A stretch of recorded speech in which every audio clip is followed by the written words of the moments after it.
Okay, welcome back to my channel. Channeling a bit of Jeffree Star there. So, it is the 19th of October. Today is the final day for the Gender Recognition Act consultation. And the landscape is very, very, very much different to the way it was when this process started. So, I have largely been looking at this process as a process through which the structure of the rule of law becomes apparent, through which a whole bunch of stuff become apparent. So I thought it might tell you the differences between the landscape before and the landscape now. Now, one of the things that was difficult to show people before this was that newspapers like The Guardian had no understanding of systems like social care, child protection and our welfare system. And it had been quite difficult to show that the reason that they tried to prevent everybody discussing political consensus on those systems and would only allow discussion of if it could be channeled into their left-wing identity, that was about them reproducing a class identity. And I've been on the receiving end of that for a long time. Well, I think that's now evident.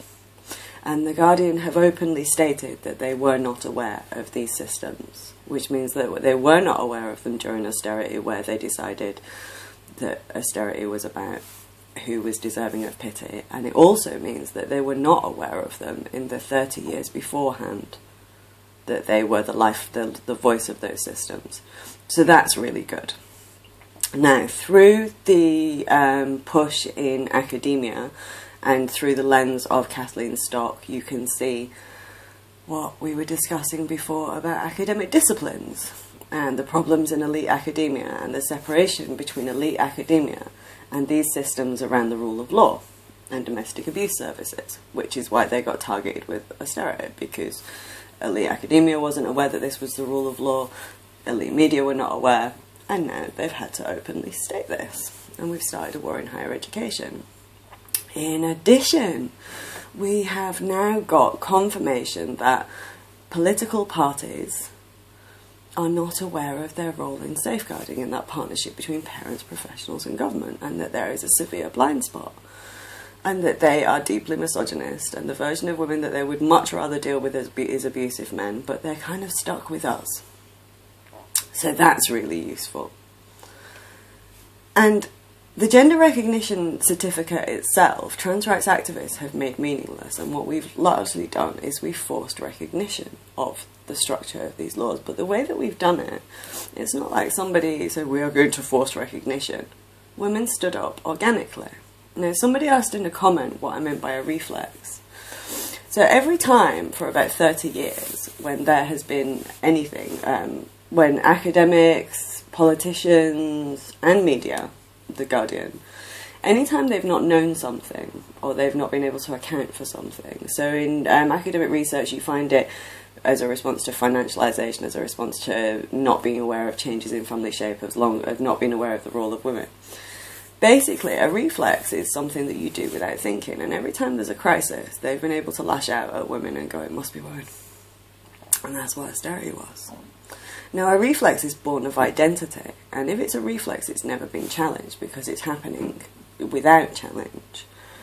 And I've known that this was deep-rooted. I've known that this blind spot was deep-rooted across these institutions. I've found this out over about 8 years. And the thing that really, really worried me is, like, because all the shifts that I'm talking about, these are all largely systems that have been shaped by shifts that happen in the 20th century. Changes to family structure, changes to women's role, child protection, growth in our understanding of institutional failure, growth in our understanding of power dynamics.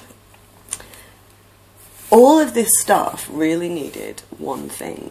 It needed women to stand up and say that they're a political force, which they are.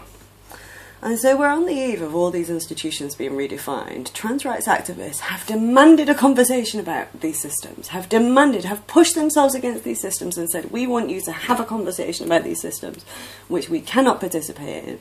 And then because they could not participate in it, they have then provided a demonstration of male pattern abusive and predatory behaviour, and particularly the dynamics of narcissistic abuse, which is incredibly useful because that's linked to scalps. So it's like my Arya Stark list just hooked themselves up to explosives. and have just changed the landscape for us. And so all this stuff, which we couldn't say openly was the case before, all these institutions have demonstrated is the case now, and the landscape has changed. And the self-ID crisis was a process that we should be familiar with, because it's going to happen through a bunch more systems over the next 3 or 4 years, and it's going to keep happening. And what happened through the self-ID crisis is through the process of women saying, hang on a minute, what the fuck? We established what the baseline of the rule of law was. We established how the law was held up. We established through trans rights activists what it is that the law is shaped around. We got this really ugly face of male rage, which is what trans activism is. It's just pure, futile, empty male rage. And now we're at square one again. Now, a lot of the landscape has remained the same. Class structures have reproduced through the mass movement that emerged. The political spectrum has reformed through the mass movement that emerged. And with many women, we found out what divides us as well as unites us. But more or less, we found out what unites us, and we found out that women will stand up. We've also had to unpick and reconstruct our understanding of power around a narcissistic reflex. Now, that has to happen organically. You can't make that happen. I've always known you couldn't make that happen. But you see it with women shouting Davo every time a trans rights activist accused them of their own behaviour. That has also occurred. People's understanding of power has reconstructed. And what has also happened is publications like The New Statesman, The Guardian, institutions that have been implicated by this, they are now correcting their understanding of these systems. So I might have my difficulties with the elite women who sold austerity, but actually what they have been pushed to now is a point where they have to recognise these systems. And that would always have happened, because the systems that I'm talking about were never going anywhere. The shifts that I'm talking about were never going to be undone. We weren't going to undo changes to family structure. We weren't going to undo the emergence of new aspects of the economy. And what this crisis has done is rather usefully has pushed us to a point where the ground has changed so that we can address all these things. And then rather usefully, trans activists have misused the concept of intersectionality. So they have said, look, there is a theoretical concept that describes everything that we don't want you to look at, and here it is. And that's Kimberly Crenshaw's work. So I know it doesn't feel like it. I know it's been a really rough 8 months. I am fucking beyond pissed off at the consequences in my life of this. But you see that landscape changing. That's like my Christmas list. If I could have written a Christmas list and said, what do I want from Santa this year? That's what would have been on it. And that's what we've got. So, 2010, I was told that the rule of law would be undermined. 2018, we find out absolutely that it can't be. Well, policymakers do. And that crisis is going back to them. I don't know if this video makes sense. I don't even know if half of them make sense. I don't know why anybody would want a fucking window into my little mind. But that's the way I see today. I'm really happy today. Like, properly happy.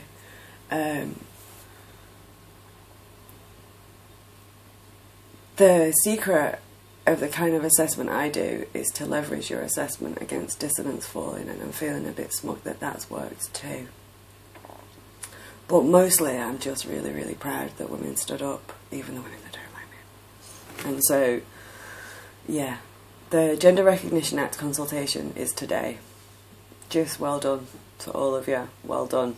Thank you for making everything that I've done in the last 8 years meaningful, and thank you for fucking telling trans rights activists that we can recognise an abusive male even if he wears a fucking dress.